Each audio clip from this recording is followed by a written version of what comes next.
Hi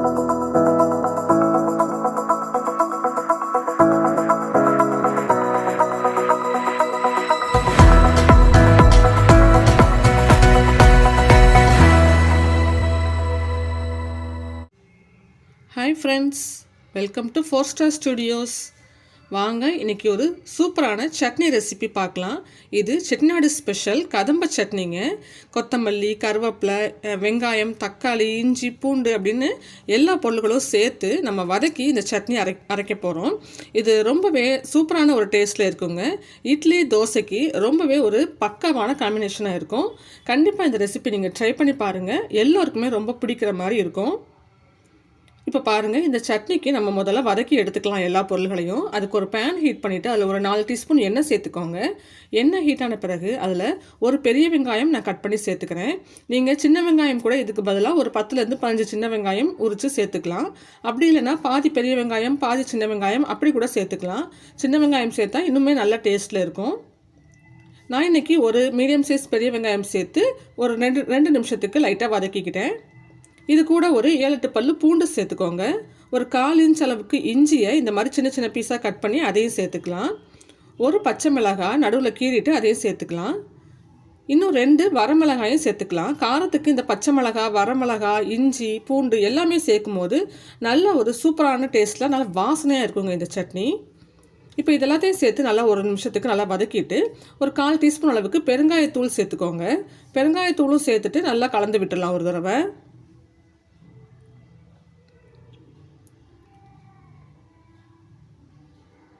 இதுக்கப்புறம் நம்ம இதில் இப்போ தக்காளி சேர்த்துக்கலாம். நான் இன்றைக்கி கட் பண்ண நல்லா பெரிய சைஸ் தக்காளி 2 தக்காளி சேர்த்துக்கிறேன். சின்னதாக இருந்ததுன்னா நீங்கள் 3 தக்காளி கூட சேர்த்துக்கலாம். தக்காளி சேர்த்துட்டு நல்லா வதக்கி விடுங்க. தக்காளி நமக்கு நல்லா வதங்கி நல்லா மசிஞ்சு வரணும். அது வரைக்கும் இதை கொஞ்சம் பொறுமையாக வதக்கிக்கலாம். அடுப்பு நல்லா மீடியம் ஃப்ளேமில் வச்சுட்டு நல்லா வதக்கி விடுங்க. தக்காளி வதங்க ஆரம்பிக்கும் போதே இது கூட கொஞ்சம் மஞ்சள் தூள் நம்ம சேர்த்துக்கலாம். ஒரு 1/4 டீஸ்பூன் அளவுக்கு மஞ்சள் தூள் சேர்த்து கலந்துக்கலாம். இதுக்கப்புறம் இப்போது இந்த சட்னிக்கு தேவையான உப்பில் கொஞ்சம் உப்பு இப்போவே நம்ம சேர்த்துக்கிட்டோன்னா தக்காளி நமக்கு நல்லா மசிஞ்சு வரும்.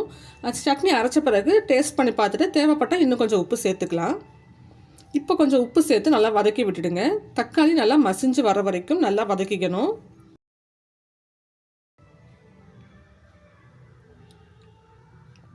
இப்போ பாருங்கள், ஒரு சின்ன நெல்லிக்காய் அளவுக்கு புளி சேர்த்துக்கோங்க. புளியையும் சேர்த்து நல்லா வதக்கிக்கலாம். இதுக்கப்புறமா அந்த நெல்லிக்காய் சைஸ் புளி எடுத்துருந்தோம் இல்லையா, அதே அளவுக்கு வெல்லம் சேர்த்துக்கோங்க. கண்டிப்பாக வெல்லம் சேர்த்து இந்த சட்னி நீங்கள் ட்ரை பண்ணி பாருங்கள். ரொம்பவே சூப்பராக இருக்கும். இந்த மாதிரி இனிப்பு, புளிப்பு எல்லாமே சேர்த்து செய்கிறதுனால ரொம்ப ஒரு சூப்பரான டேஸ்ட்டில் இருக்குங்க. கட்டாயம் ட்ரை பண்ணி பாருங்கள். இப்போ எல்லாம் சேர்த்து நல்லா வதக்கிக்கிட்டாச்சு. தக்காளி நல்லா வதங்கி வந்துருச்சு. இதுக்கப்புறமா நல்லா வாஷ் பண்ண கருவேப்பிலை ஒரு கைப்பிடி அளவுக்கு சேர்த்துக்கோங்க. கருவேப்பிலை சேர்த்து ஒரு தடவை ஒரு நிமிஷத்துக்கு நல்லா வதக்கிக்கலாம். அதுக்கப்புறமா நம்ம கொத்தமல்லி தழை சேர்த்துக்கலாம். இப்போ கருவேப்பிலை சேர்த்து நல்லா வதக்கி விட்ட பிறகு கொத்தமல்லி தழை நல்லா பொடிசாக கட் பண்ணிவிட்டு 2 கைப்பிடி அளவுக்கு நான் இப்போ இதில் சேர்த்துக்கிறேன். இப்போ நீங்கள் விருப்பப்பட்டால் கொஞ்சமாக புதினா கூட சேர்த்துக்கலாம். ரொம்பவே நல்லாயிருக்கும். அதுவும் ஒரு நல்ல வாசனையாக இருக்கும். நான் இன்றைக்கி புதினா சேர்க்கல, கருவேப்பிலையும் கொத்தமல்லியும் மட்டும்தான் சேர்த்துருக்கேன். கொத்தமல்லி தழை சேர்த்துட்டு நல்லா ஒரு தடவை கலந்து விட்டுட்டு நம்ம ஸ்டவ்வை ஆஃப் பண்ணிடலாம். ரொம்ப நேரம் வதக்கணும்னு அவசியம் இல்லை. நல்லா ஒரு நிமிஷத்துக்கு கலந்து விட்டுட்டு ஸ்டவ்வை ஆஃப் பண்ணிவிடுங்க. நல்லா ஆறட்டும். நம்ம வதக்கி வச்ச இந்த பொருள்கள்லாம் நல்லா ஆறின பிறகு ஒரு மிக்ஸி ஜாரில் நம்ம மாற்றிக்கலாம். இப்போ பாருங்கள், நல்லா ஆறிடுச்சு. ஒரு மிக்ஸி ஜாரில் மாற்றிட்டு நீங்கள் தண்ணி எதுவும் சேர்க்க தேவையில்லை. நல்லா திக்கான சட்னியாக அரைச்சி எடுத்துகிட்டு வந்துடுங்க. அந்த தக்காளியில் இருக்கிற தண்ணியே நமக்கு போதும். நல்லா திக்கான சட்னியாக இந்த மாதிரி கெட்டியாக அரைச்சிக்கோங்க. அப்போ தான் இந்த சட்னி நல்லா டேஸ்டியாக இருக்கும்.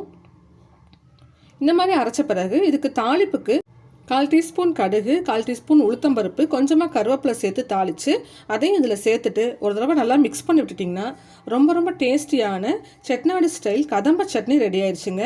ரொம்ப சூப்பராக இருக்கும். இட்லி, தோசைக்கு ஒரு சூப்பரான காம்பினேஷனாக இருக்கும். டேஸ்ட்டு அட்டகாசமாக இருக்கும். ட்ரை பண்ணி பாருங்கள்.